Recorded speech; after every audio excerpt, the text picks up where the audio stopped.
We have a God. You have God of the universe. Welcome, folks. We are live streaming on X.com, which that's the first time I've ever used those words. Twitter. We're streaming live on YouTube, as they would say in some Spanish-speaking countries. We are thrilled to have you here. This is episode 12 of To the Unknown Pod. I don't know if this is your favorite yet, but a pod that hopefully you enjoy.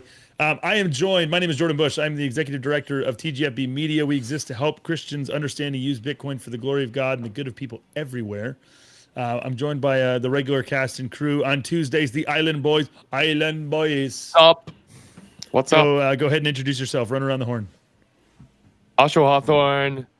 I'm the founder of Brilliance Labs, a innovation lab that focuses on God's glory among the nations, and we're working with Bitcoin to innovate for kingdom work. Jordan or me? Ryan. Well, I already went. So Yeah, you already went. Yeah, Ryan Finley, founder of Tracker. I build projects with my kids, and I have 6 kids, and Bitcoin advocate. love it. Yep, Matt Purvis, pastor and longtime business owner in Hawaii, and invested in and believe in Bitcoin. Suffering for Jesus out there in Hawaii, man. How does he do it? It's amazing. Also, friend of Naval. We got to get Naval on the pod. We'll work on that. Let's see what do we got going. We should do this like every episode. We have like a book or something up in the background. So today we've got Ryan has Bitcoin Money, one of the finest Bitcoin children's books in existence. It's being distributed in all sorts of surprising places to orange pilled masses. Bitcoin Rabbi, shout to Michael who wrote that. That was right after I got into Bitcoin. That thing came out, so it's been around for a long time. I'm grateful for him. Let's see. Oshawa's rocking Danner, rocking the wannabe Vibes Capital tank top. That's right. Jordan here. I've got up here. We've got Bon Iver represented for Emma Forever Ago. That's a great album.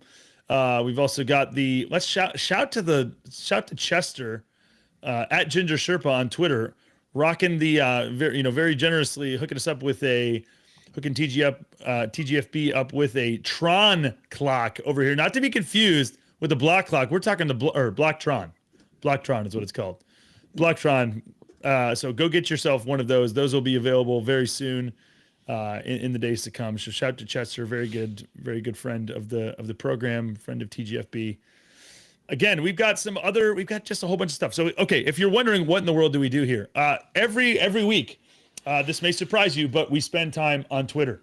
And so what we do is, as Christians, we want to be good stewards. We want to redeem the time. We want to, buy back our time. And so basically what we decided to do is, hey, spend all our time on Twitter. No, that's not what we said. We said, hey, let's take the time that we do spend on Twitter and basically take our favorite tweets that helped us as either men or dads or husbands or Bitcoiners or anyone of a number of other things. And let's just kind of talk about them. So we'll bring them up and just raise them. And some of them we fly through. Some of them are just funnier, not as big of a deal. And then there's usually like 2 or 3 that we just kind of key in on for the majority of our time. So before we get there, though, we're going to do this. We've got something to share because as we just talked about kids' books, we have some fantastic news from TGFB. That is the Orange Umbrella book Kickstarter right now. Can you believe this? We have been going for less than 7 days. We have already raised 49% of the $12,500 goal that will allow us to print a number of versions of this book. So this is a kid's book that me and my buddy JD wrote. We were messing around with Midjourney and ended up just saw an image that kind of sparked the idea for a book. And we just, spent about 2 years, if you can believe this, working on the text. The whole thing rhymes. The whole thing is really, well written. And we end up finding an American girl to illustrate it all by hand, no AI involved in that. So this is an American-made production. So go support this over here. It's designed to be a great covert orange pilling tool you can put in the hands of your no coiner friends and family. They probably won't even know it's a Bitcoin book. It's we're very subtle and it's just a great story in and of its own self, even if you don't care about Bitcoin in the least. So go grab that. We've got a variety of options here. We've got, you've got your coloring book that we did based on the line art. You've got, let's see what else we have. You see this? We've got also running. This is fitting that we have Ryan here. We have opportunity cost running here. And if you can see this, opportunity cost, go add this onto your browsers. Opportunity cost basically shows you anywhere there's a price on any website, it'll show that price denominated in Bitcoin. So you can see we're actually trying to raise at this particular point, 0.12 Bitcoin to fund this project. And then if you go down here, it's actually got a little bit of a bug. I did this before too. Let me see if I can refresh it. But basically it'll show you all the different pledges denominated in sats. So here you go, boom. We've had somebody already get the Gould pack, which is 11 books. Wow. We have the biggest one. We only have one person who's funded it so far, is the 21 book option. It's like one of the legacy super premium sewn binding, super nice paper versions, and then 20 copies to hand out to friends and family. So you can support us over there. We're trying to get, my goal is by the end of the day to get over 50%. So we're at 49. If you're sitting here watching this, go grab yourself and your progeny some good gifts. And help us get this project over the line. Now, with that being said, we're moving on. We're done with the shilling. Okay, we're moving on to our tweets for the week, which actually is pretty fitting because here we are. First tweet of the week is announcing opportunity cost. Opportunity cost presented by, a pretty forgettable coder, really. I don't know of anybody who really, no, I'm just kidding. This is by Ryan. Why don't you tell us who programmed opportunity cost? Yeah, so the whole idea was Marty Bentz, and he vibe coded kind of like an initial version 1, and then he found my oldest son Moses on Nostr of all places, which was pretty awesome. yeah, and anyways, they video chatted and connected, and Moses took on the project and basically built it out, a working version, got the extension into the App Store, got it accepted after a couple of hiccups. But really cool experience for Moses, and I think it's it's a really cool tool. Helps Bitcoiners realize the actual cost in Bitcoin of basically everything on the internet. So yep. Yeah, part of the reason is you get segmented out, and you're like, oh, I'm just gonna get this, and then you're sitting there, you're on the fence, and this is one of the things that that tries to help you think about in Bitcoin terms what you're gonna do and whether or not it's really worth it to get the thing. Anybody, Ashua, Matt, you guys want to add anything about opportunity cost? Yeah, psychologically, look at that price and think about the thing you're trying to buy, and then times it by your favorite number, 2, 4, 10, whatever you think Bitcoin's going to, and say, would I buy it at that price, and how much do I need that thing? Yeah. And I think opportunity cost, if you're not familiar with it, just as a financial principle, is really helpful. So, for example, right, this last week, the Switch 2 launched, and I think it's like $450, $500 if you want to have the Switch 2. So it'd be interesting. You could see it priced in Bitcoin, and opportunity cost is not just, oh, this is the cost of this thing, but it's the cost of the thing plus the returns you can make on doing something else with it, which includes your money. It also includes your time. So this is a big thing. Like, hey, there is a time and place that you might play the Switch 2 with your kids, and someone might choose to invest their money in that, but then they're going to invest their time. And so you got to really decide, like, what could I be doing with my, I don't know, couple hundred hours over the next year that I might be playing this cool new system, or I might be learning to vibe code, or I might be going deep with Bitcoin, or like reading through my Bible. There's just so many other things that we could be doing. And so opportunity cost just across the board is such a helpful principle to use as you think about buying anything or spending your time on anything. Yep. Agreed. All right. So shout to Moses, shout to Marty. Grateful for you guys. And let's see here. So that's just one thing. Let's get this keep moving here. Marty Ben, this is also announcing a little bit. He kind of just tells the story if you want to. Let's see. This is not sharing. If you want to hear more about the story behind that, then go find, where is this? How do I? This is not wanting to let me share the screen. There we go. All right. So here's Marty telling the story. Go find them. Go find this tweet. He mentions Moses by name. Go follow at Moses Finley. Go grab him. It's a great thing. Great thing to support. We love Bitcoiners. We love supporting Bitcoin projects like this one. All right, let's keep moving. Here we go. What else do we have going on? Why is this working? Stop sharing. Of course, when you try to get these things going, it just... One of the craziest things with that extension is go check out Zillow or Redfin and just look at properties.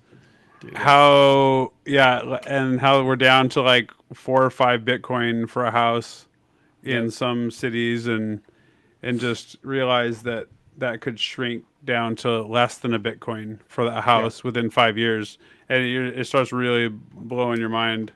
So absolutely. Yeah, these chats are definitely oftentimes bunny trail or intentional trail off into real estate because of the connection between Bitcoin goes this way, real estate goes this way.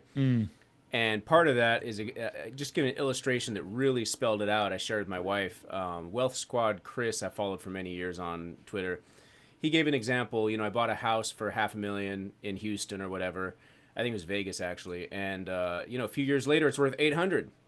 So I made money. So my asset went up, right? And he said, well, depends. It was 50 Bitcoin when I bought it. Now it's 20 Bitcoin. Oof. So it's for anyone listening who hasn't thought about it this way.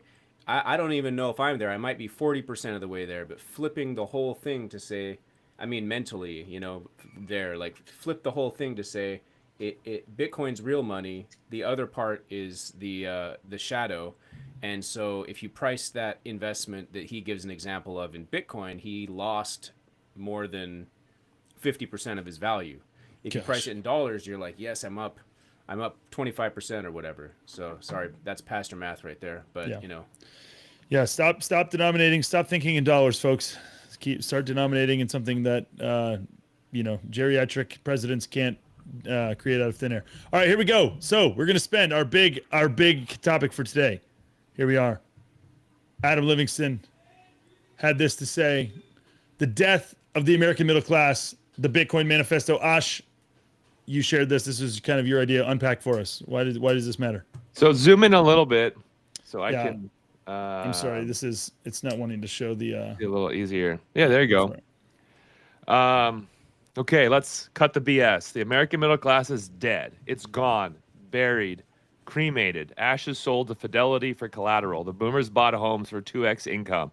The Zoomers buy iced coffee for 2x minimum wage. The new American dream: 30-year mortgage at 7%, 96-month car loans, 180K, 1.66 BTC student debt for a communications degree, renting a 400 square foot box you call a studio, financing your dog's vet bill at 28% APR, taking Wellbutrin and Ozempic just to make it work, selling feet pics on OnlyFans to cover your third job's Uber rides. You call it an economy, but really is a medically supervised debt prison. You work 60 hours a week, pay half to taxes, half to debt, and beg for 3% raises while inflation eats 8%. The food is fake, the money is fake, the jobs are fake, the politics are fake, the news is fake, the culture is fake, the friends are fake, the optimism is fake, the crisis is real. You are renting your existence from the Federal Reserve. The system is functioning exactly as designed to extract every ounce of your productive energy and convert it into corporate share buybacks and banker bonuses. Bitcoin is your life raft. Bitcoin is the monetary rebellion against the American debt cartel, the final protest vote against a parasitic system that turned your labor into clown coupons. You will not, quote, buy Bitcoin someday. You will buy Bitcoin or you will own nothing. Fiat dies, Bitcoin lives. Choose. Oof. Oh, such a sad baby. And I thought it was worth reading the whole thing, both because some folks will just hear the audio of this.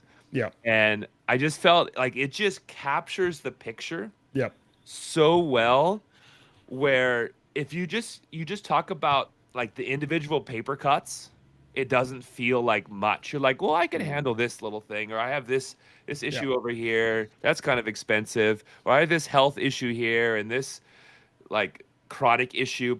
But you add it all up to say this is the sum of Yeah. the new American normal, and you realize this is a broken system. We're talking like Ethiopia in the 90s. Like we're headed in that direction. It's not pretty. And yeah, and offering Bitcoin as that escape hatch.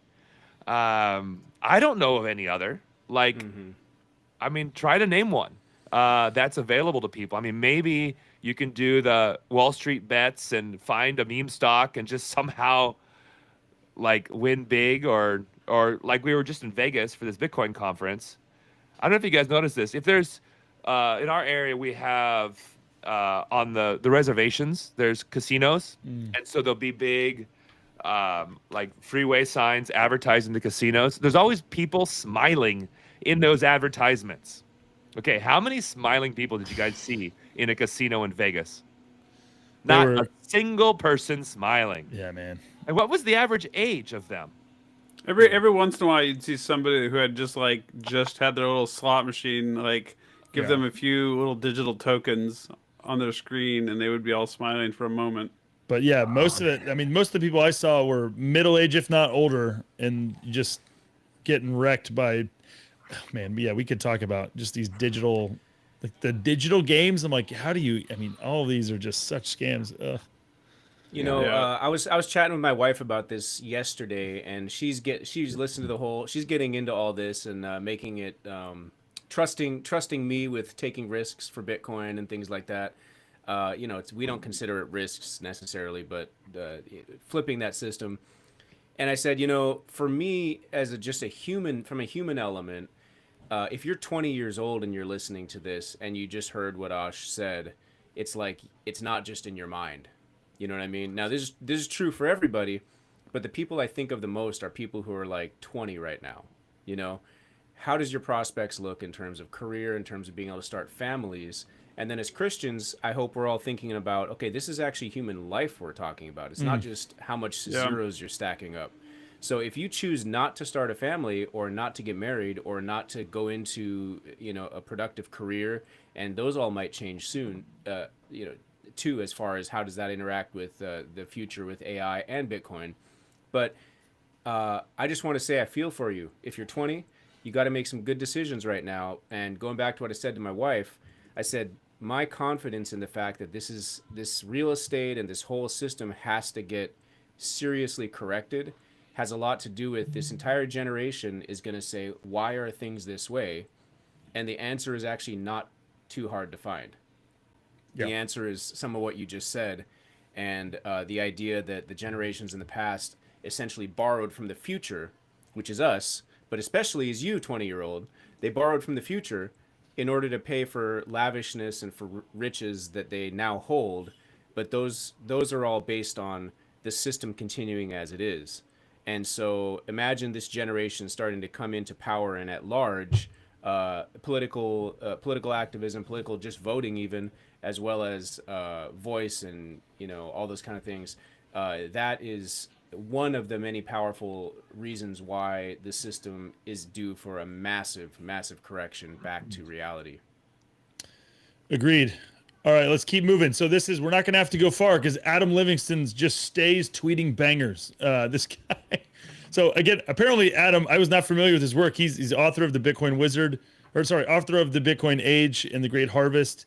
Man, impressive. He just stays making these really good threads. So here we are with part 2 of the thread apocalypse here. And of course, this one hates my life and wants to ruin it. Here we go. All right. Ash, part 2, lay it on us. So this is one about AI. Correct. Okay. So is it worth reading through the thread, or do you want to just kind of overview it? I mean, you could just keep it high level if you want to. Like, what do you remember? It's a pretty long. Yeah. It's too long. Yeah. So his main point around AI is this. So the reality of productivity expanding exponentially. So I just heard a clip from Joe, the Bitcoin lawyer, and he was on What Bitcoin Did. And Shout out to Joe, friend of the program. Go for it. There's a lot of like doomers with like economy doomers within Bitcoin. Even some people on this call tend to be pretty pessimistic with the economy.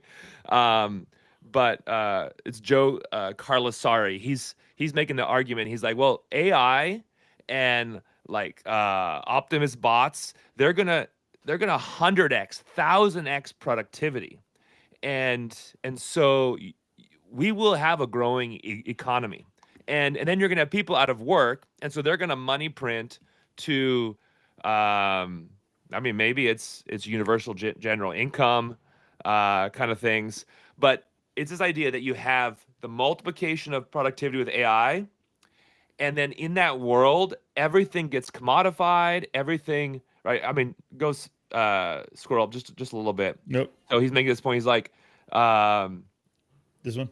yeah. So AI is limiting labor, but is also repricing capital itself. Why should anyone hold a fiat bond yielding 2% when AGI can generate 10,000% intellectual yield overnight? The entire risk-free rate paradigm collapses. Duration itself becomes meaningless. So it's just this fast expansion of everything. And this also relates to Jeff Booth's whole idea about how innovation necessarily leads to deflation, right? You have this huge deflationary force. Everything is getting more efficient. Everything's getting better. And that's where our money printing actually hides so much more inflation, is because you have money printing and debasement going one direction. You have technology and increase of efficiency going the opposite direction. And he's arguing essentially that, hey, the AI is going to like exponential this and make it so much more significant and efficient and productive. But we'll need something that is still rare and supply capped and cannot just be vibed, right? So, and Bitcoin is that only thing. Bitcoin's the only thing that you can't just vibe code more of it. You can't just get the AI to figure it out for you and do it for you. And so it's the argument of the thread is Bitcoin is designed for the AI age, because it's supply capped, because it's not controllable and like multipliable through AI. Then in that world of where there's no scarcity, things that are scarce will be infinitely valuable. Now, I wonder, what do you guys think about the idea? I think I tweeted a while back, earn with AI, save with Bitcoin. That doesn't cover the whole spectrum, but there's AI doomerism, and then there's AI optimism, and maybe there's something in between. And then as Christians, hopefully we think a little differently than others according to the Word of God. Marty, just to tie in Marty's program that Moses Finley programmed there, the opportunity cost. Yeah, that's an example, maybe a good example actually, to say, is that a nice example of saying we AI vibe coded up to a point where we said, yes, this is cool, and then you have to bring in a real producer, the term I'm using anyways, to say, how do we know when it's ready? How do we know when it's good? Maybe a biblical way to put it would be, how do we know when it's good for human thriving, human flourishing? Yeah, human flourishing, exactly. And that, to me, maybe is at the core of what it looks like to be human and to be made in the image of God in the next era, is to say, we need to know what's good for people in order to put these massive forces where they belong. Yeah, this is a big, conversation that we talked about it on this podcast over and over again, and then other conversations. It just keeps coming up. Is, so much of, we've kind of lived for 50 to 100 years of just with free money, easy money, again, not low interest rates necessarily throughout that entire period, but just money that is just made through government dictate. And that has subsidized all kinds of beliefs and understandings of the world that just do not work when that kind of stuff isn't present. And I just think we're going to start to see again. Adam lays out this super. I don't know if he would call it rosy, but it seems like, oh, it's just going to be so neat and tidy, this thing. And I just think Yeah, man. I just think you got a lot of room in there for things to get a whole lot nastier. Again, like one of the cool things about Bitcoin is it disincentivizes war. Uh, but I just think like so much of the like it's the fragility, like so much of the AI stuff seems like it's going to be for so much more fragile because it's rooted in these data centers, and so those are still bombable, those are still attackable, those are still like, and so like there's a lot of this where again painting it in the looking at this in the most rosy light, sure, like this looks great, but I don't know, man. We'll see. And again, even if it's not like full on kinetic war, like this is, I mean, you've got potential for. I mean, there are people who are talking about just the Chinese, making our grid super vulnerable, and like there's different little attacks that they can do through that.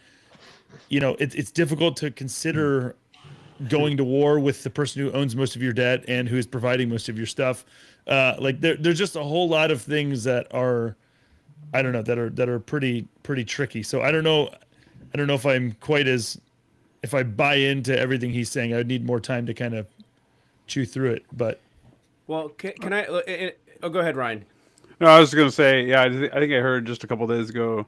I think it was Lynn Alden talking to Safety in their podcast or in his podcast. yeah, She said something interesting, and it was basically like Xi doesn't have to do anything, and he's done a pretty good job over the last like 20 years of like they haven't gone to war at all, and he literally just has to sit and watch because we've been doing so much of our destruction in the United States is self-inflicted.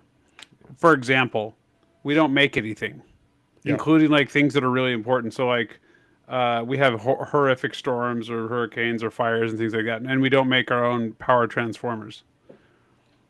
And so we literally, like other countries, even our enemies don't have to do anything. We literally it's going to take 2 decades for us to catch up on just like the basics. And so yeah, we're in a really really rough situation. We're technically not at war right now, but we're in a terrible fiscal situation, as if we had just come out of another world war, and and it's happening right at like it's a storm of things all happening at once, and it's going to be a rough transition. Especially, I would throw in the fact that like most people in our culture aren't used to suffering the consequences of their actions, right? Bingo. Like our whole culture, literally from parenting to school to sports, to everything, even our justice system, it's like everybody does whatever they possibly can to prevent people from suffering the consequences that they need to suffer. Like parents don't discipline their kids. They don't spank their kids. Teachers, like students don't respect their teachers. They don't obey them the first time. Like there's no consequences for misbehavior at schools. Like, because at the same time the teachers, so the parents don't want to come down on their kids or like discipline them, whatever. So then they go to school. And the teachers can't. Like if the teachers say something to their kids, and the parents get ticked off at the teachers, and it puts them in a like. I have family who work in public education, and like I just don't even know how they go to work every day. And I mean, you could say similar things for the police. You could say same things like any authority. It all rolls downhill to the police, and then it gets dumped on them, and then they're just like, okay, well nobody has any fear of the law, and then we're supposed to deal with them. And then the justice system, even when they catch them breaking the law, the justice system doesn't want to have any actual consequences with teeth. Yeah. And so then they get thrown back out in the street. So then nobody wants to be a police officer. What could go wrong? Yeah, and that's kind of the thing where that's again part of the not as rosy picture is, again, it's one thing if you're looking at just the technical merits as if this exists in a vacuum, but it's like no, this all exists within a human society, and human society that's being ripped apart at the seams. And that has no idea what it is. We don't know what men are. We don't know what women are. Again, you can be sympathetic to people who are actually experiencing all these things, but just the reality of like this is uncharted waters where all of these things are being experienced and discussed on a national level, and it being experienced at a international level. Like it's one of these things where you're going to reach a tipping point where things aren't going to be able to keep operating. We're seeing like the crumbling like a little bit, but it's going to get to a point where the chickens come home to roost. Like you're Yeah. going to reap what you Yeah. sow. Yeah, I'll give you guys an anecdote from my life real quick. So I have a refund that my county owes me for money I spent in my business on employees. Something like $8,000. So I turned this in at the end of the year. I got an email that it was received. I've heard nothing from them since. So I should have received this money in like February or something like that. So I reached out like last month and no response. So I'm going to use this as an example, as well as other people I know who this was a surprise to me. That's why I'm sharing it on here. It was a surprise to me, and now I understand. As things begin to get worse, I wouldn't have thought about the government's response in this way, but they are going to start behaving like predators. So these people owe me the money. It's money I already spent. It's not free money or anything like that. And I'm going to have to just harass them until they send me the money. And what they're hoping is we don't send anybody. And I'm not saying this is a direct thing, like they're sitting in their office saying this out loud, but they neglect to send everybody the money, and 1 in 10 forces the issue and gets their money back. And I've seen this with valuations on my property. I got like a triple valuation in 1 year. I make a phone call and I say, I don't think this is right. And literally over the phone, they drop it almost all the way back down. So I go, what are they doing? They're harvesting money from the people, because this is the part I didn't quite grok yet. They are desperate just like the rest of the population is. Yeah. Yeah. So, and I'm going to use one more example, not to take up all the airtime. Friends of mine had a business that they neglected to pay one type of tax. We have an excise tax here in Hawaii, which is, people move here from the mainland and they don't even realize it. They pay all their normal taxes. And so the first couple of years in business, they neglected to pay it. Well, it was easy to catch this because they actually file their taxes honestly, so they could look at the other taxes and say, oh, you didn't file these taxes. And they came after them for everything, penalties, interest, all this stuff, $250,000 or something like that. Oh my Here's the gosh. kicker. Here's the kicker. It's from like 15 years ago. So the interest is insane. Yeah. Well, and it's all pretend. It's 100% pretend. So as soon as they start challenging it, it's like, okay, now we drop that in half. Okay, now we drop that in half again. Yeah. It's a bullying tactic, and that is I'm bringing these examples up to say this is what we can also be expecting as things start to go haywire. Is the police won't answer the phone calls. They're busy breaking up a fight at the high school. Yep. You won't get your tax refund for like a year and a half. Yep. They won't even pay you at all unless you harass them. And they're going to come after you for taxes from like more than a decade ago, which I don't even think it's legal, but that's what they're doing. And point made is when things start going this way, Christians and everybody needs to think about your government is going to start behaving in a predatory way unless their convictions, in that state or county or city or whatever are totally the opposite.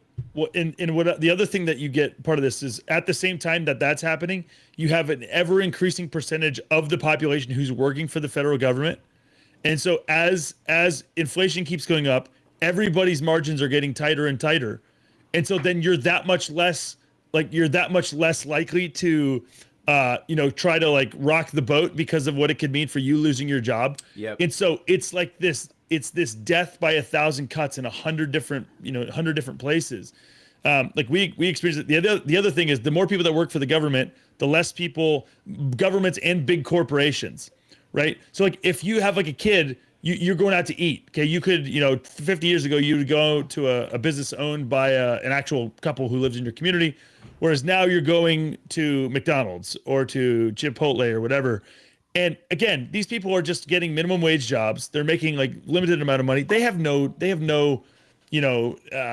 love for these actual things. They don't care. So like, again, the pride that they would normally take or could take if it was their family business or something like that, they're not going to take that same level of pride. And so the level of service goes down, the level of cleanliness of bathrooms, the level of cleanliness of the restaurant, like all of these things start to decay. Again, it's a gradual thing, but all of this stuff happens and you're going to get to a point. I mean, it's already happened, but it's going to get to a point where people are going to look around and have no recognition of the place relative to what it was when, even again, somebody like us, we're late 30s, early 40s. what we experience. It's going to be night and day, night and day difference. I think so. Just one last little thing. Do it. We're at the tipping point for public schools. So, for example, most families can't survive without two incomes. So then you got both parents out of the home. Maybe maybe mom even after 3 months after she gives birth, and so then you have kids that aren't being raised by their parents for the majority of a day. So they're not getting the training and discipline they need. So then again, those discipline issues, and also there's been in general in our country, our culture, I'll say that there's been families have moved away from looking to the scriptures or to the Bible for parenting advice and counsel, right? So a lot of people don't want to spank, right? That's the culture said that was abuse. People just said, okay, then we'll invent new ways to raise kids after thousands of years, and we'll just do things different and hope for the best. Well, all that to say, the parents aren't parenting, they're not disciplining, and then the kids end up in public school, and guess what happens? They're monsters. And I don't want to say all, but I'll say enough that you completely destroy the learning environment for the other kids. So then you create this environment where the wealthy families pull their kids out of those public schools and put them in private schools, charter schools, homeschool, and then basically the students that are left have, which is a large number, and I'm not going to say, I don't want to say generalize all of them, but there's enormous, and I know for a fact, my family my mom was a public school, my sister's a teacher, brother-in-law is a teacher, I have lots of friends that are public school teachers. The behavior issues right now in 2025 are worse than ever before. Yeah. There's a debt spiral going on in public schools right now because of the amount of supportive staff that they're having to make it so that it's even possible to continue. But the behavior issues are so out of control.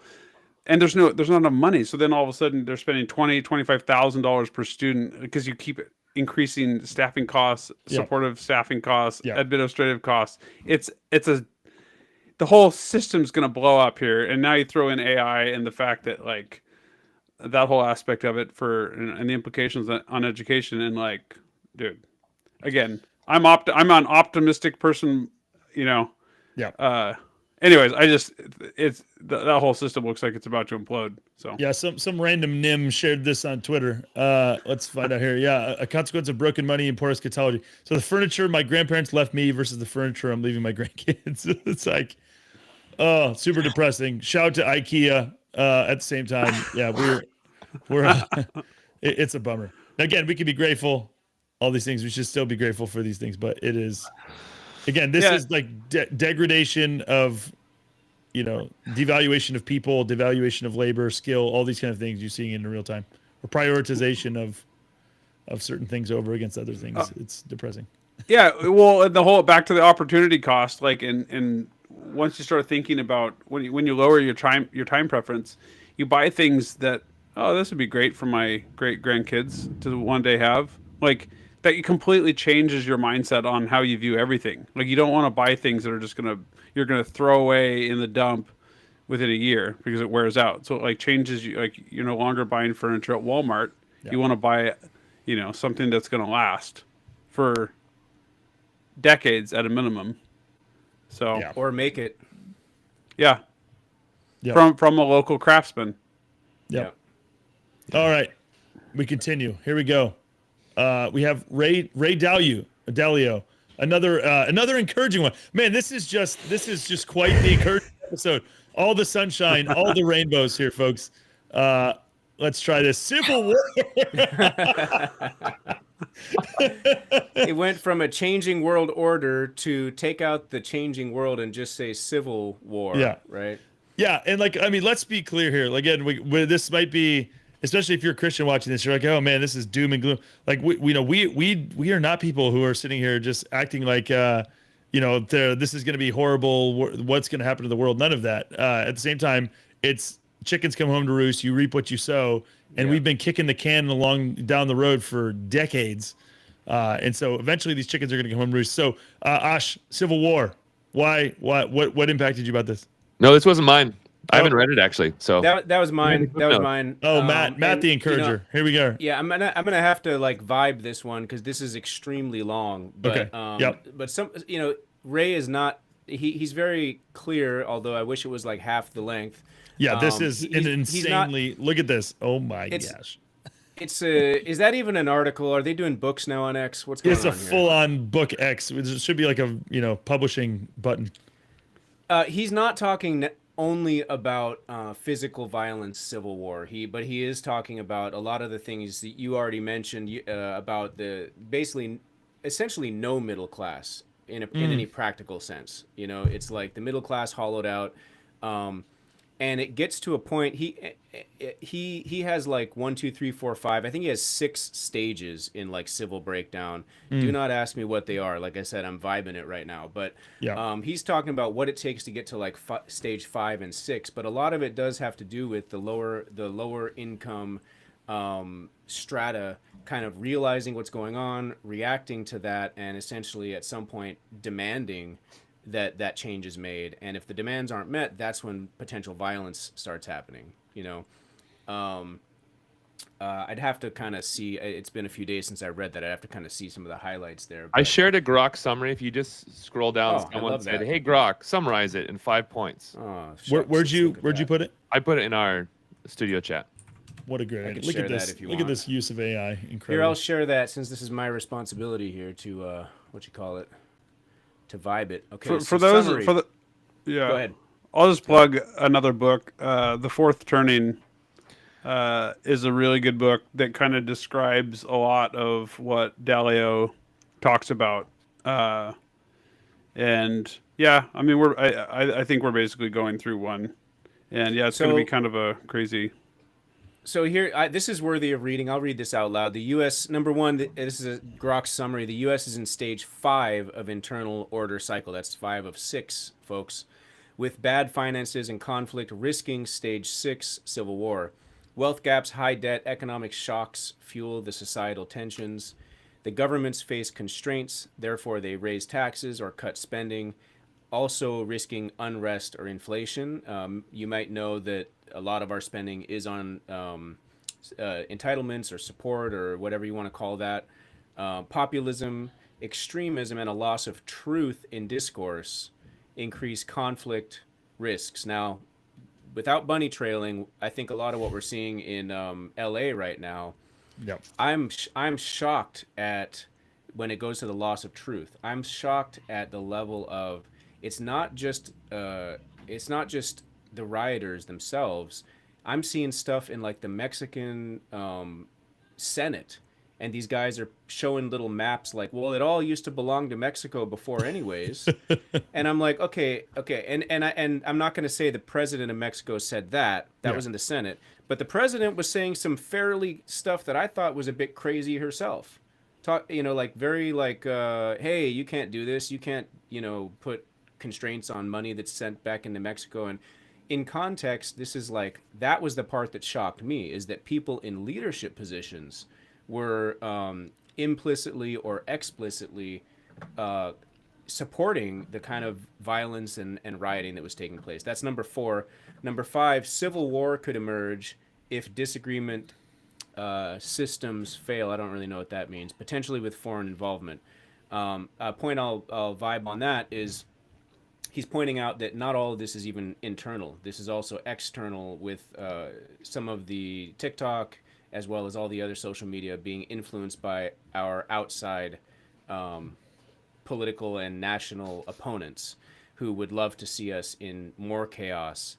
I feel like I have a little chamber of optimism, or at least a little philosophy point here, which is that, let's say China and Russia, you've got president for life type people, right? And other countries, but those are our 2 big dogs. I think we're always facing in the U.S. System the challenge of we can't have like a 20-year plan, right? We can't have a 50-year plan. By the nature of our system, it's getting turned over whenever the voters decide that there's a different regime. So if you want to say one point for the autocracies They get to say, well, I'm president for life. Let's do this for 5 years, and then that'll go into the next stage for another 5 years, and then we'll do all. They get to make very long-term plans because unless someone kills them, they're not going to get out of their position. Yeah. We have the negative side of it flip-flops all the time, but I think we have a corresponding positive side that, in my view, outweighs these autocracies and is the reasons why people are still all trying to move to the U.S. And it is that freedom, innovation, flexibility to the will of the people. It doesn't look great in times like this, but in my view, it's closer to God's ways. It's not. We're very far from the thing, right? The God's vision, but we are closer, and therefore blessings come from that, which do not extend to the autocratic countries. Yeah, I still think though. I mean, like Bukele is an example of this. Like Bukele is an example of exactly the best. So like one of the things that when I talk to people about this dynamic, it's like, okay, so democracies or like republics have a lower what do they have? They have a higher floor but a lower ceiling. Okay, like there's a higher floor for what they're going to be, but then there's a lower ceiling. They can't quite.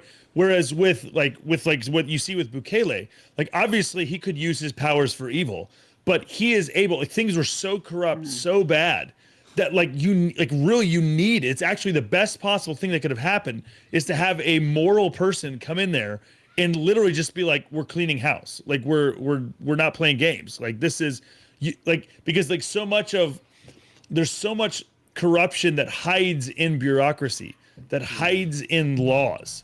And so it really is this thing where it's a periodic like reset that you really do need. And so again, a lot of the stuff, if you think about just like the razor's edge that that the United States was on, like you could have had a government just totally supporting everything that is going on in LA and everything that's going, like it's just wild to think about the kind of the. Well, I mean, you have the whole media supporting it. Yeah, 100%. Yeah, the media, and then you have the local. I mean, it's the whole thing's politicized, right? I mean, so this is at least to me, it appears like it's another attempt to try to score a lot of political points. Because otherwise, why do you just let just chaos reign like that if you're not trying to like allow it to fester and then blame it on your political opponent? Because I mean, otherwise you're just like you're shooting yourself in the foot. Like, why would you allow that destruction to happen in your city? Like, because again, then people are going to cry out for more government intervention, and then they get more power and they get more money, and it leads to more extremism, right? I mean, it leads to more extreme leaders, right? Because you have to have stronger and stronger leaders to try to overpower the chaos. Yeah, and so it actually brings about the very thing that a lot of people say that they're against. So if you don't like Trump, then don't sow like anarchy. Right. Yeah. But the fascinating thing is, like, again, what you just said is you start to get people who they want something or they don't want something until it's their guy in power. Then they absolutely want it. Yep. And so it's this whipsaw back and forth of like, what do you want? And you only have to wait a few minutes to see yourself wanting the exact opposite of what you wanted before. And so this is one example of this. I found this awesome tweet. Shout to Derek Rishmawi, one of the hosts of a Mere Fidelity podcast. This is a little spicy for Derek, a little spicy for the PCA guys. But he had this. So Katy Perry shared this tweet. Los Angeles, a place that literally began as El Pueblo de Nuestra Señora de Reina de los Ángeles de la Porcinicula,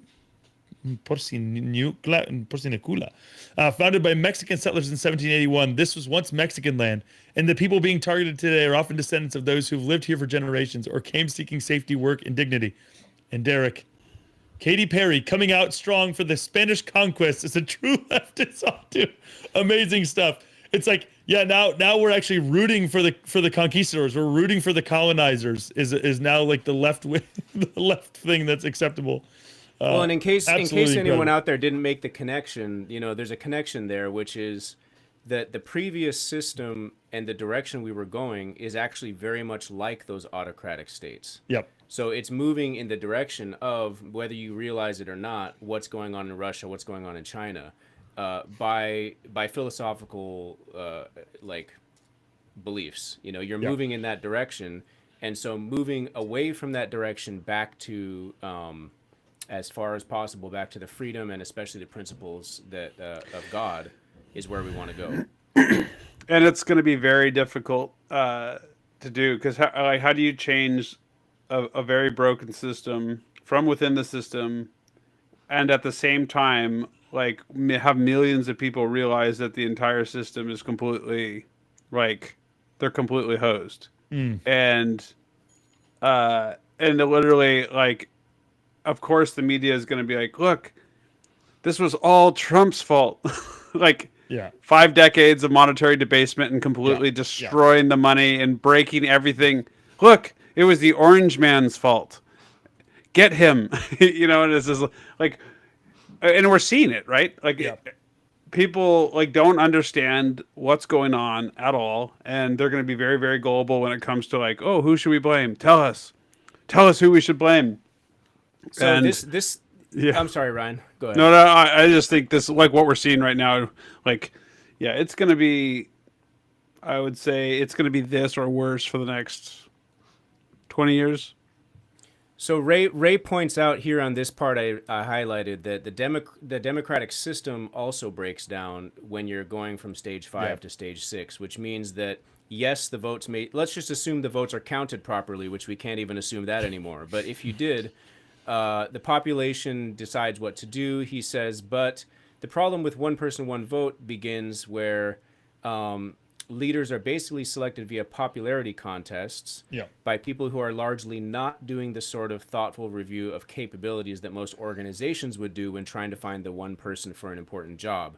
And he says, therefore, even democracy breaks down. And shout out to the Gospel of Jesus Christ, where you, where,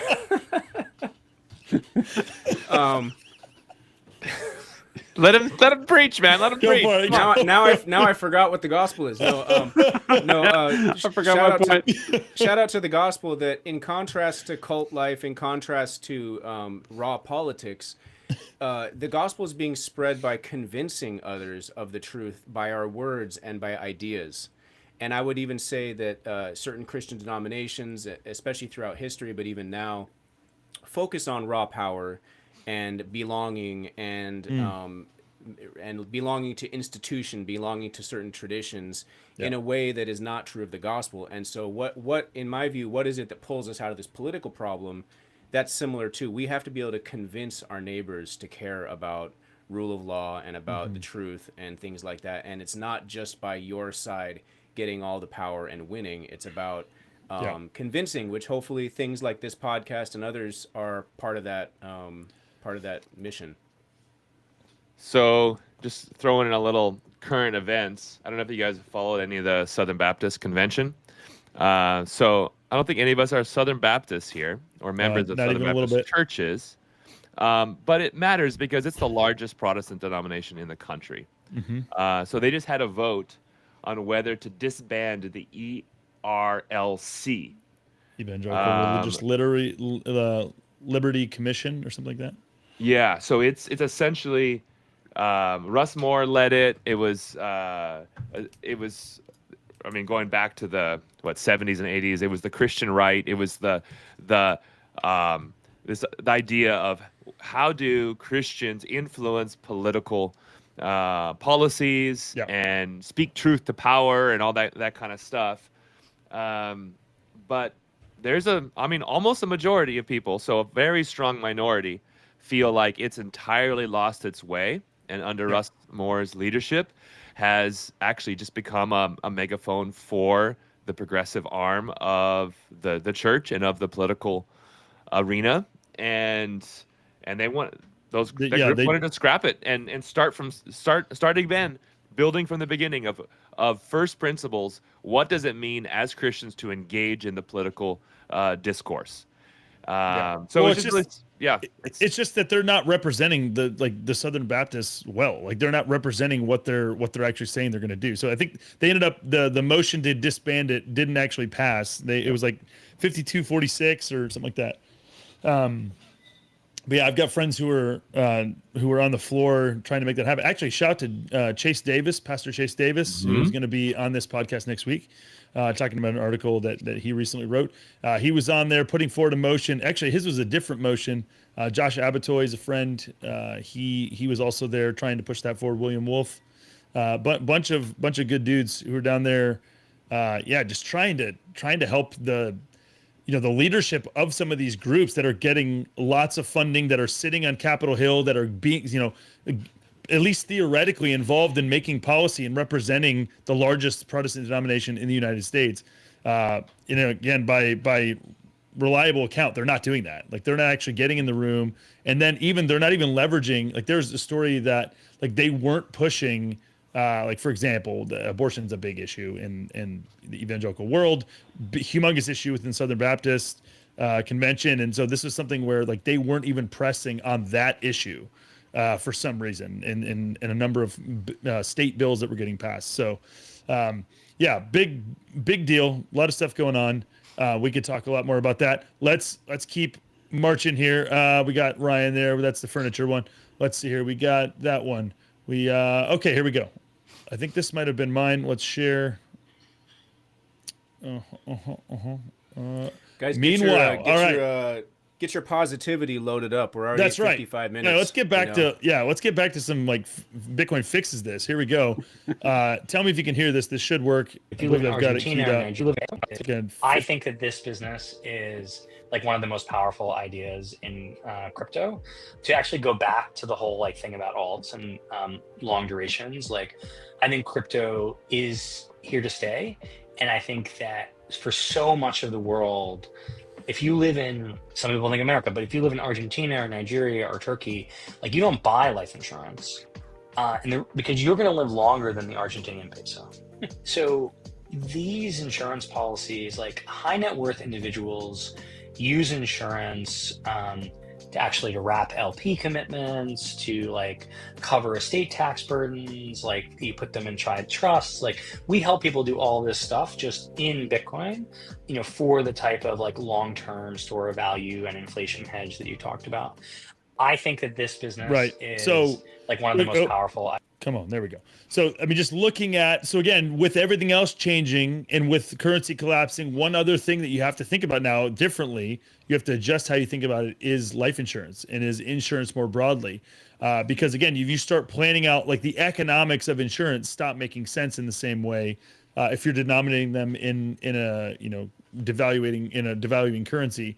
And so just thinking about this issue, and again, I don't know anything about this specific company. Meanwhile, Bitcoin life insurance sounds cool, but again, this is not an approval of them. But just this issue of, hey, guess what? Insurance is just another one of these things you have to think about. You have to think about differently. You have to plan differently, just because of the nature of things. I'll also do a shout. Rob Hamilton, shout to Anchor Watch, Bitcoin Insurance. Rob's a friend, and their company recently launched. It's the only insurance company that has coverage from Lloyd's of London, like the gold standard, Bitcoin standard of insurance globally. They're offering products both to individuals and to just, like, companies. Humongous. I think the $100 million is, like, their upper limit. Not a sponsored thing. I have nothing to do with them monetarily, but just this space of Bitcoin and insurance is going to be one that just continues to explode, in my opinion, based on, if the world keeps getting Bitcoinized. So I don't know if we have another specific thing we're moving towards, but when thinking about positivity, again, I still have that 20-year-old in my mind. Everybody out there, but I'm especially thinking about this generation coming up. What is the positive thing for a person coming into this? Well, I mean, let's just say, what is the positive advice or encouragement that can be offered to somebody who's realizing this for the first time? I mean, it's amazing that Michael Saylor says, he started realizing Bitcoin in, like, 2020. That's only 5 years ago, So it doesn't matter what age you are. He was 50. He was 55. Yeah. And so it's not just that, but the ones who are probably facing the most discouragement, maybe those entering into family, the time to get a family, the time to get a career, the time to push forward in investing. I see, just to just to throw something out there and shout out Ryan Finley and Moses Finley and Marty Bent. There's a paradigm right there. Actually make things that are good for the world and partner with people who, believe it or not, you may have heard differently in public school. Many of those people do want to help and do want to see people succeed, and they do want to see the world be a better place. You guys could totally move on from what I said, but do you have any thoughts on the positive encouragement for people who are coming to this realization, but it's not all doom and gloom? Yeah. Well, I'll just keep going with that. Like what I'm actually encouraging Moses with right now. So as he's hitting his stride, into his professional life, like his career, basically, he's saving in Bitcoin, and it's the housing market's the most unaffordable time in history. So he's not buying a house right now. He's not buying real estate. He's saving in Bitcoin, and I'm encouraging him, like just with seeing the market turn right now. I wanted to get a house back in the years leading up to '08, and I couldn't. It was a little bit. I mean, it was very, very unaffordable back then. But the message is find the hardest money that you possibly can and save in it. Like spend less than you earn. Earn as much as you can. Be wise. Like put off. Delay your gratification. The real estate market's going to drop. Like there's going to be a big correction. Real estate will get more affordable. It always does. Like these, when it hits these extremely unaffordable times. So the point is like look out into the future. Read Bitcoin Money. Read all these other. Read Thank God for Bitcoin. Read the Gospel According to Bitcoin. Like go deep and understand how broken our money is and the problems that Bitcoin is solving, and then start saving in it. And yeah, like I think in 5 years, Bitcoin will probably be, my guess is up 10x. Real estate down. It'll be really, really easy for someone who's been saving over the next 5 years to peel off a little bit and get into a house. Yeah. It's not that complicated. Like that's one of the beautiful things about Bitcoin. It's very, very simple. You don't have to. You just need to understand some basic concepts. And then when are you kicking him out of the house? So yeah, you answer that question, and then I want to comment about that's a loaded question. Yeah, yeah. Go ahead. No, I was just gonna say they're ready. They're moving out. They're gonna be renting a house here soon. So, yeah, I'm excited for him and his next brother down. So. Yeah. Shout to Elijah. Let's go. Yeah, and Ash, I want to move on to you too, but just keep in the back of our mind, that's the saving part. Where's the earning part for people coming into this season too? But you can bump that. Can I add? I just want to throw one more thing in there. Even the project that Moses did for Marty wrote a whole big post about it. He emailed it out to all his newsletters. Subscribe to that if you're not subscribed. But he said that it was AI and vibe coding that caused him to produce the prototype that led to the product itself. Right. So it was like, software development's really expensive. It's very time consuming. You need a lot of expertise. And 5 years ago or 10 years ago, you would have been like this. I don't have 50 or 100 grand to have this whole thing. Yeah. Like, because that's an order of magnitude more like higher risk, and things are risky and they don't always pay off. Yeah. But this you get a proof of concept where you actually can literally see the product. You're like, oh man, that would be incredible if this was actually working. Anyways. Oh yeah, totally. So it's producing. Oh yeah, it's producing. There's going to be a lot of work for software developers. That's a whole other topic around that. But I want to plug one more thing: blue collar work, anything in the trades. Yes. Anything related to anything physical, like plumbing, electrical, HVAC, like appliance repair, like all the construction stuff. Dude, if you're willing to work hard and you're set. You're absolutely set. Yeah. And they're very high paying jobs. And the reality is like people are still going to want to survive in the future. And all those blue collar trades are directly linked to survival. We don't have to overcomplicate it. Like, will there still be framers in the future? Like, dude, people are going to live in houses in the future, and the houses are all being destroyed by the weather. So they're always going to need more maintenance. And Ryan, the Tesla droids are all going to take over the construction jobs. I'm not worried. Yeah, maybe in 30 years, I could see construction itself completely changing. Maybe but it's So- going to be a lot. Yeah. Matt, I'll answer your question from a different angle, from a father's perspective. To my message to the dad whose son is failing to launch. Okay, I recently had a conversation with a dad who has a son who's a college graduate, and has since then and majored in a topic that let's just say I already like it. he enjoyed, but may or may not offer. Like it's kind of 1 in 1,000 where you could make it in this industry, actually make money. And so he graduated from college and has returned home.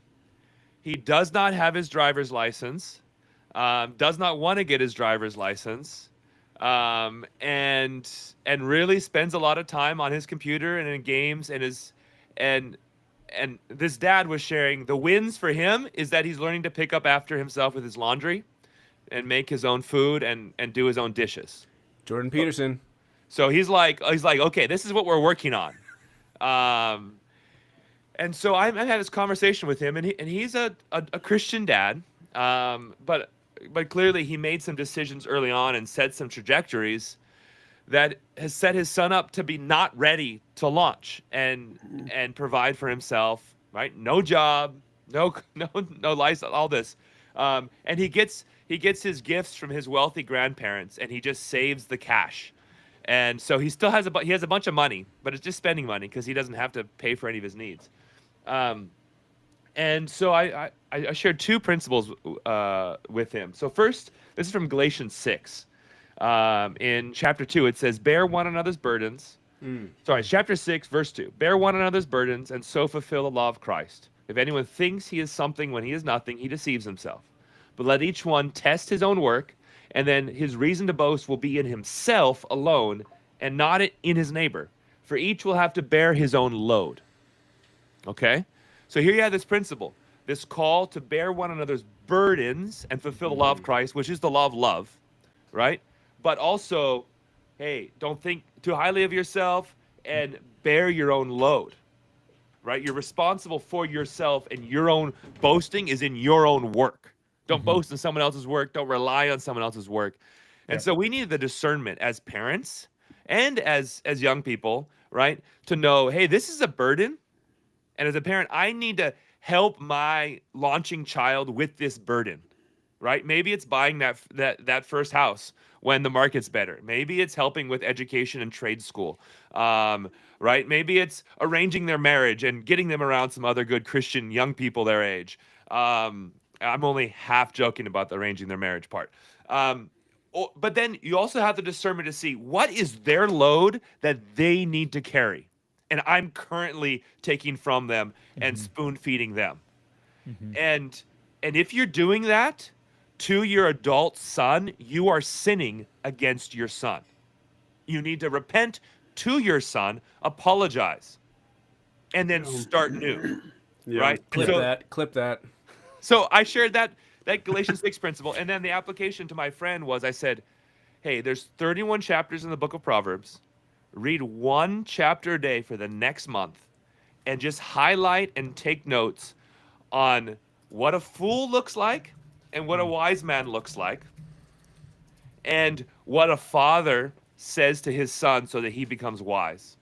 And then if you see that you're being foolish, repent to your son. If you see your son being 100%. foolish, challenge him. Yeah. And where you see you're not parenting well, in a way to incentivize work, like one of the Proverbs says, right? It's hunger that drives on the laborer, right? In the New Testament, Paul says that if he doesn't eat, work doesn't eat, right? Yeah. Hunger is actually a gift of God to make you get up and do something. So that's my message to dads that are processing through this. And by the time your son is a college graduate and moved back in, it's not too late, but you could have started so much earlier. I want to add one thing. There's an enormous lie in our culture that basically says that that you shouldn't burden your kids with work like until they let them experience like adult life, after the high school. And it's like it's such a lie. Like kids need It's to so dumb. embrace. It's So so stupid. dumb, honestly. They need to embrace. First of all, like they need to embrace responsibility as early as possible because they're going to flourish. Like being able to take care of themselves, and they'll never be able to take care of a wife or kids or a family if they can't first take care of themselves. So the earlier that can happen, the better. And secondly, all the other things that come along with embracing responsibility, like literally confidence in that you can solve problems and that you can Yeah. build things and make things. Like kids should be working as early as possible. Yep. Like Yeah.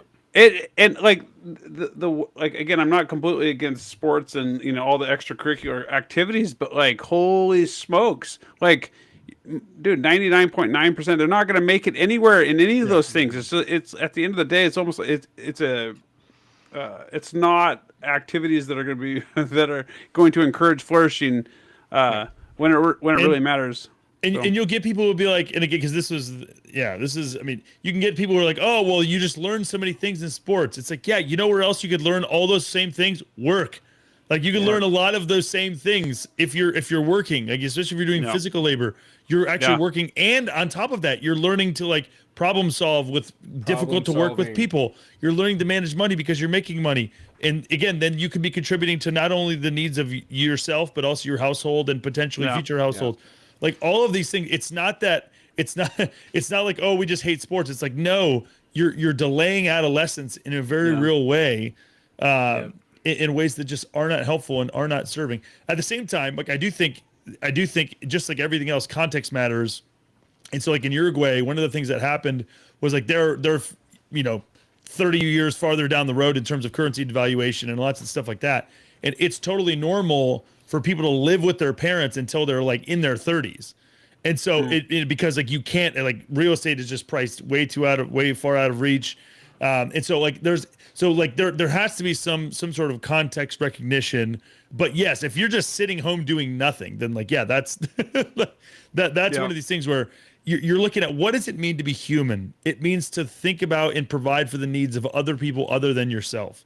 Like this is part and parcel of what it means to be human. And so again, children are dependent on their parents to a degree, but like there comes a point where where like you are formed into a man or woman, and there ought to be, again, the actual mechanics of and like end product result of there can be degrees to what that actually looks like, but it should be a drive and a desire for self-sufficiency in a working in these things. And all those lessons. Sorry, I think it's Acts 20. Paul says and this is his farewell to the Ephesians. His farewell to the Ephesians. He spent like 18 months or something, and he tells them, "You remember how both me and everyone with me never ate any bread without paying for it, and we provided for ourselves through this whole, through the entire stay here, and it's an example for you guys that we were really serving the Lord rather than serving our own needs." And if you break that down, what does that look like? That's small business, y'all. That's Paul tent making. You got Titus, I think, came there. Titus, you got Timothy, you got everyone who came with him was essentially doing business together in some way or another in order to provide for their needs and setting an example for them. And so I feel like Ash's awesome message to fathers, as you guys kept speaking, I'm like, there's a message like that to patrons, to those people who are on the upper end as things bifurcate. There's a message like that to the young people as well. And I got a couple more positivity injections, but I want to give Ryan. Go ahead. I was what was I going to say? I lost my train of thought. It's that meme, right? The bus is going somewhere, and then Matt comes, the train smashes him. Well, it's something to do with the. We're talking about parenting. So, it was the lessons. Huge life lessons. Like as we're talking about investing and things like that. Spending less than you make. Oh, when would be the best time for a person to learn that be?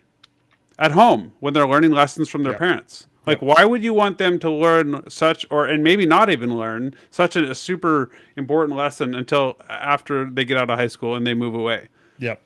I think there's a lot of parents that are like saving that, and then guess what? Their kids didn't learn that because they didn't do that for the first 18 years. Also, just work ethic, like learning how to solve problems, learning how to persist, learning how to persevere. There's an enormous amount of training revolving around work that it would be beneficial for a kid to get when they're young and not save it until they're later. And then at the same time, as our currency is getting destroyed, kids that are making a lot of money and they're able to save it because their expenses aren't very much, like, what an incredible opportunity that young kids have to save. And like when they get married and they have a family, they have this huge nest egg because they've been saving for 5 or 10 years. Dude, a very entrepreneurial young kid could have could have a lot of resources. Could literally have $100,000 a year. I mean, like $100,000 by the time they graduate high school easily, like easily. Yeah. Like, I mean, again, even if you don't have a mother-in-law like I do, who is way too generous with paying your kids, like paying them $20 an hour to mow lawns, like, listen, you could, especially my kids have no excuse. Like if you, Dude. So now I think we don't have time for this, but we'll do a teaser for another future episode. Is the very not controversial topic of how should you raise your sons differently than your daughters, and is my view about putting that load on my son is that should I treat my daughters differently? I think so, but how that gets worked out is I think will be an interesting topic for discussion. Yep. Yeah, it's different for sure. We'll show Cody Anderson. Shout out to Cody. Cody's out in up in the Great Northwest as well. Basically, he says here, a wise man leaves an inheritance to his children's children isn't just spiritual or money. Character carries forward. Yeah, definitely true. Good to see you, bro. All right, we've been going for a while here. It's time for me to go rescue my wife and help my kids. So, Ash, Matt, Ryan, appreciate you. Man, episode 12 in the books. Appreciate you guys, all of you who are watching, who have watched. Again, we'll see you on the next episode. We'll close this just by, again, reminding you right now, here we have Orange Umbrella book. We are almost at 50%. The cost of producing this book has gone down, let's see, 1/100th of a Bitcoin during the time that we were on this call. I don't know how that happened. It went from 0.12 BTC to 0.11. Just things keep getting cheaper. Fantastic. Would love to get over this 50% thing by the end of the night. So if one of you guys wants to stop sitting on dirty fiat and wants to get rid of it and help us produce this book, that'd be fantastic. If you don't, you love ETH. That's what I'm going to say. I can't prove that, but I think that's true. Hey, Jordan, can I show one other crowdfunding project that we're working on? Please so show. Of course, this is our Orange Pill, the Church, Reach the World Geyser campaign. Let's go. We're real Bitcoiners. We don't use this fiat Kickstarter stuff. Might as well be Ethereum. This is a Bitcoin-based crowdfunding. Wow. Goodness gracious. Platform. And we have so far raised, we have 2 different goals, but we've raised over 1 million sats. And I'm not even running opportunity costs because we're denominated in Bitcoin. But help us reach our goal of 5 million Satoshis to give as matching grants to churches and ministries that are starting to use Bitcoin. And Jordan's actually a part of this. So I'm just giving him a hard time. Listen, which one of us is going to rebuke Matt for showing his casting his wares before the world? Not giving anonymously over here. He's got his reward apparently. Congrats, Matt. No, just kidding. Matt McGee. Shout out to Matt McGee. He gave $150. Thank you, Matt. We love you, brother. Just look at all these Christians donating. I gave $5. Oshawa also getting his reward. All right, congrats, Osh. Hope you're. You gotta test the thing. You set it up. You gotta do some tests. Okay. My gosh. There's some other. Apparently, Osh needs to be discipled a little bit more. You put it in parentheses. Reward on earth, Osh. But yes, I'm very impressed by how Christian our givers are here. Not wanting to be known not wanting to receive glory from man. We can't say the same of Ash and Matt, but hopefully someday we will be able to. Okay, so it's geyser.fund, and you can find us. This is Bitcoin for God at geyser.fund is the lightning address, or just find the orange pill, the church reach the world campaign. So there you go. Thanks for letting me. Yeah, of course. Yeah, no, we are grateful for Brilliance Labs. We're grateful for Magnalia. We will be back on, let's see, tomorrow. I forgot it's not 2 days from now. It's usually 2 days. We'll be back tomorrow with another live streamed episode. This time not with the Island Boys, but with the Mountain Presbys. They will be returning. Jim McAndrew, Tim Fox will be returning. We will be talking about all kinds of things. We are grateful for you guys. Join us tomorrow back on the interwebs, Twitter, YouTube. Get live in the comments, but tweet like your mama was watching, or leave comments like your mama was watching. We don't want to get too wild up in these tweets. So yeah, grateful for you all. We'll talk to you tomorrow on another episode of To the Unknown Pod. See you guys.